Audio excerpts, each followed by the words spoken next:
नमस्कार, आप देख रहे हैं जस्ट इंडिया और मैं हूं आपके साथ काजल ठाकुर। खबरों की शुरुआत करेंगे उससे पहले हेडलाइंस के प्रायोजक हैं micron lights counts on us, group of industries, Asian colour coated स्पात limited, Oscar super speciality hospital and trauma centre, रंश Kia showroom in Rohtak and Bahadurgarh. Showroom पर आइए, टेस्ट ड्राइव ले और गाड़ी बुक कराइए।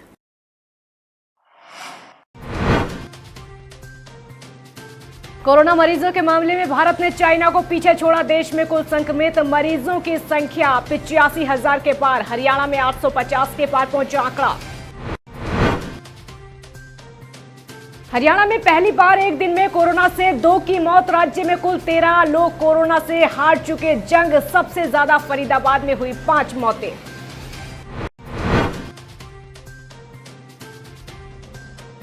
यमुना नदी से पलायन करने वालों पर ड्रोन से नजर। पुलिस के जवान तट पर मौजूद, रखी जा रही कड़ी नजर।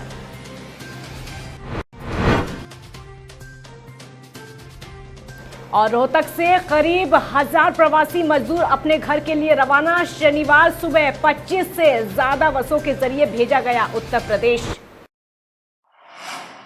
कोरोना मरीजों की संख्या में लगातार इजाफा होता जा रहा है। आपको ये बता दें कि भारत ने चाइना को पीछे छोड़ दिया है मरीजों की संख्या के मामले में। सभी राज्यों और केंद्र शासित प्रदेशों से आ रहे आंकड़ों के अनुसार देश में कुल संक्रमित मरीजों की संख्या 85,000 को पार कर गई है, जो कि चाइना में वर्तमान मरीजों की संख्या से ज्यादा है। आपको ये बता दें कि अब तक कुल 82,933 मामले सामने आए हैं। चाइना का वुहान शहर, जहां से ये महामारी उत्पन्न हुई थी, वहां कुछ नए मामले सामने आए हैं। इसके बावजूद भारत संक्रमित मरीजों की संख्या के मामले में आगे निकल चुका है। आधिकारिक आंकड़ों के मुताबिक चाइना में 4,633 लोगों की कोरोना वायरस से मौत हुई थी, जबकि 78,000 से ज्यादा लोग संक्रमण मुक्त होकर घर लौट चुके हैं। वहीं हरियाणा में कोरोना संक्रमित लोगों का आंकड़ा 850 के पार पहुंच चुका है। हरियाणा में कोरोना का कहर थमने का नाम नहीं ले रहा है। राज्य में पहली बार एक ही दिन में 2 लोगों की कोरोना संक्रमण से मौत हो गई है। पिछले 16 दिनों में प्रदेश में ये 10वीं मौत है। और आपको ये भी बता दें कि अब तक कुल 13 लोग कोरोना से जंग हार चुके हैं, यानी 13 लोगों की मौत अब तक हरियाणा में हो चुकी है। एक ही दिन में फरीदाबाद और सोनीपत में एक व्यक्ति की मौत हुई है। अब तक फरीदाबाद में मरने वालों की संख्या सबसे ज़्यादा 5 हो गई है। तो सामने जो आंकड़े निकलकर सामने आए हैं, 27 नए केस सामने आए। उसके साथ ही कुल संक्रमितों की संख्या 861 पर पहुंच गई है। तो अब तक 464 लोग ठीक भी हो चुके हैं, जबकि 384 मरीजों का इलाज चल रहा है। नए केसों में गुरुग्राम और फरीदाबाद से 9, पंचकुला, कैथल और झज्जर से 2, साथ में सोनीपत, नूह और रोहतक से एक नया केस मिला है। जबकि ठीक हुए 24 लोगों में फरीदाबाद से 13, गुरुग्राम, सोनीपत से 5 और पंचकुला से 1 व्यक्ति शामिल है। राज्य में अब तक सबसे ज़्यादा 5 मौतें फरीदाबाद में हुई हैं, जबकि पानीपत में 3 लोगों की जान कोरोना की वजह से जा चुकी है। हरियाणा में पलायन करने वाले मजदूरों का जो सिलसिला है वो लगातार जारी है। पलायन कर रहे मजदूरों की प्रदेश सरकार हर संभव मदद करने की कोशिश में जुटी हुई है। रोहतक से रोजाना लगभग सैकड़ों प्रवासियों को उनके घर तक पहुंचाया जा रहा है। शनिवार सुबह भी तकरीबन 1000 मजदूरों को 25 से ज़्यादा रोडवेज की बसों से उत्तर प्रदेश के लिए रवाना किया गया। आपको ये बता दें कि कोरोना महामारी की वजह से देश में लागू हुए लॉकडाउन की सबसे ज़्यादा मार इन प्रवासियों पर पड़ी है। ये लोग रोज़ाना कमाने और रोज़ाना खाने वाले लोग हैं, लेकिन लॉकडाउन की वजह से इनके काम धंधे पूरी तरीके से बंद हो चुके हैं, जिसके कारण इन मजदूरों का भी रोज़गार छिन गया है। और अब इनके पास अपने घर वापस जाने के अलावा कोई दूसरा रास्ता नहीं है। हालांकि हरियाणा सरकार प्रवासियों को ट्रेन और बसों के द्वारा भेज रही है और इसी कड़ी में रोहतक से तकरीबन हज़ारों मजदूरों को भेजा गया है। सड़क के रास्ते, रेलवे लाइन के रास्ते या फिर पानी के रास्ते प्रवासी मजदूरों का पलायन लगातार जारी है। जोखिम के बावजूद मजदूर यमुना क्रॉस करके यूपी पहुंचना चाहते हैं। प्रशासन ने यमुना पार कर रहे प्रवासी मजदूरों को रोकने की जिम्मेदारी ग्राम पंचायत को दी है।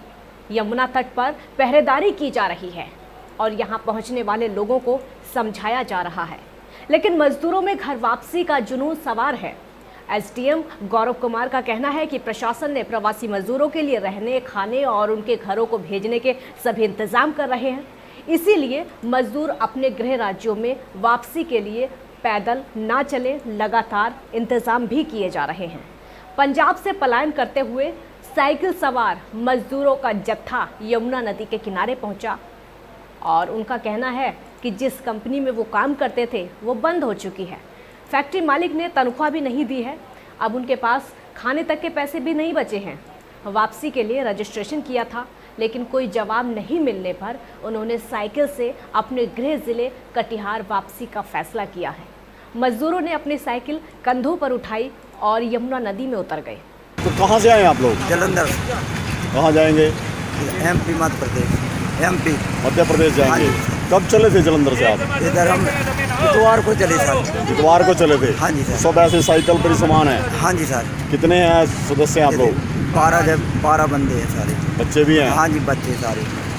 ये इतनी दूर पैदल चल पाएंगे? 700-800 किलोमीटर सर है। क्या करिए सर, मजबूरी है। मजबूरी है सर। क्या काम करते थे वहाँ? यही रकानों को काम करते थे, मकान के मजदूर। देखिए, उनके भेजने की व्यवस्था की जा रही है। दूरी के हिसाब से बस या ट्रेन की व्यवस्था उनके लिए की जाएगी। आपके सामने यहाँ पे भी काफ़ी प्रवासी मजदूर इस समय यहाँ राधा स्वामी सत्संग हॉल में लाए गए हैं और इसी प्रकार बाकी सभी जगहों पे भी राधा स्वामी सत्संग हॉल और कम्युनिटी सेंटर जो करनाल में है उनमें भी रखे जा रहे हैं, ताकि उनका जहाँ उनका जाने का है आगे उसी हिसाब से व्यवस्था करके उन्हें भेजा जाए। हरियाणा यूपी बॉर्डर सील के चलते यमुना के कच्चे रास्ते पर पुलिस मुस्तैदी से तैनात है। Sanauli Haryana UP border seal के चलते अब यमुना किनारे कच्चे घाटों से श्रमिक मजदूर और संदिग्ध पैदल या फिर ट्यूब के सहारे यमुना आर पार ना कर सके, इसको लेकर एसपी पानीपत द्वारा गठित पुलिस टीम ड्रोन से पैनी नजर रख रही है। वहीं यमुना का जल स्तर घट जाने पर सनोली थाना पुलिस की टीम यमुना किनारे कच्चे रास्तों और यमुना के घाटों पर तैनात की गई है। पानीपत एसपी मनीषा चौधरी द्वारा गठित की गई टीम द्वारा यमुना नदी से पलायन करने वालों को तो रोका जा रहा है, वहीं दूसरी तरफ आसपास के गांव में जाकर भी पुलिस लोगों की जांच करने में जुटी हुई है। व्यापार मंडल नारनौंद के प्रधान मुकेश लोहान के नेतृत्व में शहीद भगत सिंह मार्केट के व्यापारी नारनौंद के नागरिक अस्पताल के एसएमओ से मिले हैं। आपको ये बता दें कि उन्होंने शहीद भगत सिंह मार्केट में खाली जमीन की सफाई को लेकर नपा कर्मचारियों पर गंदगी फैलाने का आरोप भी लगाया है। मानसून की वर्षा नजदीक आने के कारण व्यापारियों को बीमारी फैलने का डर लगने लगा है। इसी बात को मद्देनजर रखते हुए शहीद भगत सिंह मार्केट के व्यापारी मंडल के जो प्रधान हैं उनके नेतृत्व में नारनौंद के नागरिक अस्पताल के एसएमओ से मिले। वहीं नारनौंद के एसएमओ डॉक्टर यशपाल ने कहा है कि व्यापार मंडल के प्रधान और उसके साथ मार्केट के दुकानदार आज मुझसे मिलने आए हैं। उन्होंने ये शिकायत दी है जो कि भगत सिंह मार्केट में गंदगी और कूड़ा करकट डालने के बारे में है और वहाँ पर काफ़ी गंदगी फैलाई जा रही है। हमने शिकायत पढ़ ली है और संबंधित विभाग को हम तत्काल ये शिकायत भिजवाएंगे। स्वास्थ्य विभाग एसएमओ को एक ज्ञापन दिया है, कंप्लेंट दी बल्कि कि जो हमारे जो मार्केट है भगत सिंह मार्केट, उसमें पिछले काफ़ी दिनों से नगर पालिका के द्वारा कूड़ा डाला जा रहा है और वो कूड़ा आज के दौर में देखिए हम कोरोना का जहाँ महामारी फैल रही है, प्रधानमंत्री जी हमारे कहते हैं कि स्वस्थ रखो, सफाई रखो, सफाई का विषय ध्यान रखो। उसी दौरान हमारी नगर पालिका के द्वारा हमारी मार्केट के बीचों बीच कूड़ा डाल के मौसम को ख़राब करे, वातावरण को ख़राब कर रहे हैं, जहाँ बीमारी फैलने का बहुत ज़्यादा खतरा है। तो साथ में काफ़ी साथी लोग आए हैं मार्केट से। इन्होंने जो है एक शिकायत दी है जो कि मार्केट में भगत सिंह मार्केट के पास जो खाली स्थान पड़ा हुआ है उसमें कूड़ा करकट और काफ़ी गंदगी फैलाई जा रही है।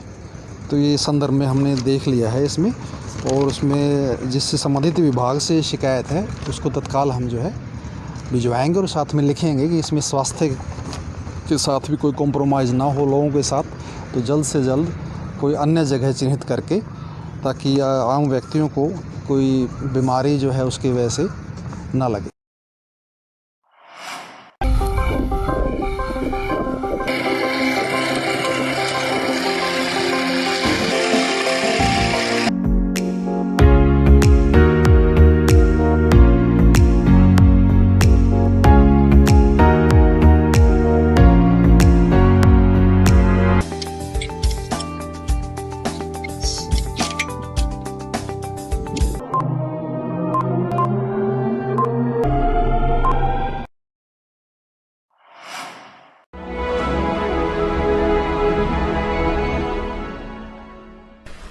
चाचा, आपने नया घर बनवाया है तो घर की छत पर कौन सी शीट लगवाई है?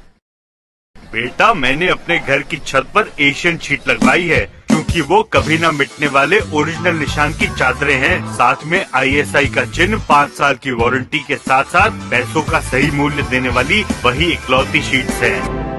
क्योंकि नाम नहीं, पहचान जरूरी है।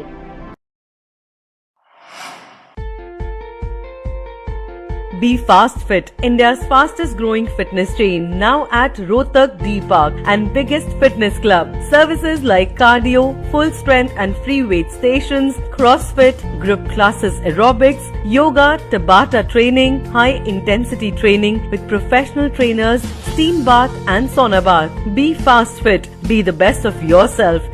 Right to addition reserved.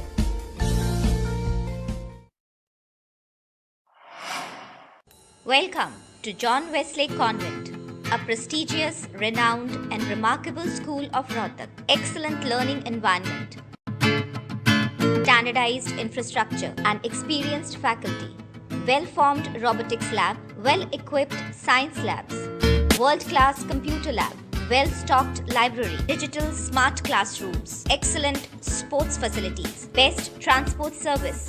John Wesley Convent, a school where your search comes.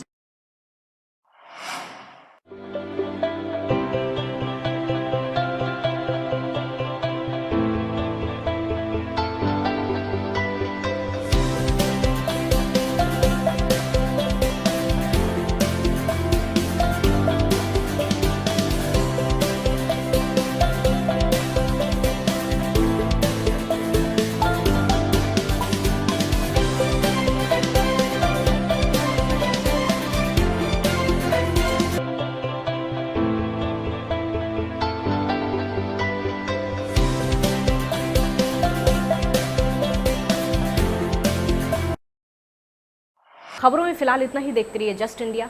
नमस्कार।